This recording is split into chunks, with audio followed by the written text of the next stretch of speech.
There is one market in human history that no empire could destroy. Not Rome, not religion, not modern governments. Because this market is not built on ideology, it is built on demand. And wherever money exists, this market appears. We are told prostitution is about morality. History suggests something far more uncomfortable. It may be one of the oldest economic systems humanity ever created. Not a profession, a market. 5,000 years ago, cities changed survival forever. For the first time, people lived not by tribe, but by markets. Markets monetize everything: food, labor, shelter, eventually intimacy. The first cities did not invent prostitution, they scaled it. In early urban societies, exchange reshaped human relationships.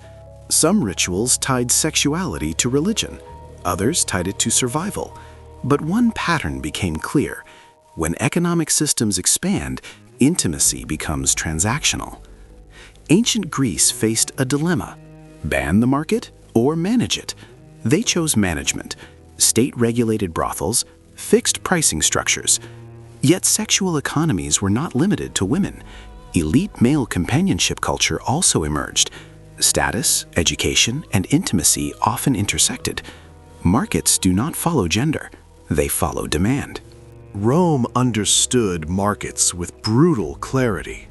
It taxed prostitution, registered workers, recorded transactions. But Rome's sexual economy was not gender exclusive. Male sex workers also served elite patrons.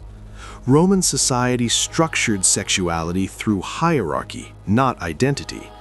Power defined roles. Free citizens, slaves, performers, all became part of the economic system. Rome did not moralize the market, it integrated it. After Rome, religion attempted prohibition, yet cities quietly adapted. Moral systems condemned, economic systems reproduced. Reality persisted. Global trade accelerated sexual economies. Ships carried more than goods. They carried demand. Port cities became pressure zones. Markets adjusted faster than laws. Industrialization transformed survival itself.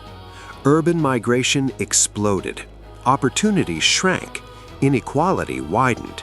For many women and men, sexual commerce became economic strategy. Industrial progress had invisible costs. In many societies, sexual economies merged with performance culture.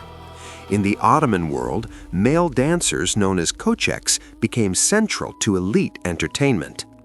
In Edo period Japan, male performers occupied aesthetic and erotic social roles. Across cultures, sexuality intersected with art, labor, and hierarchy. The market adapted to cultural norms. Modern states tried elimination, but markets rarely disappear. They transform. Underground networks expanded. Control shifted from institutions to organized crime.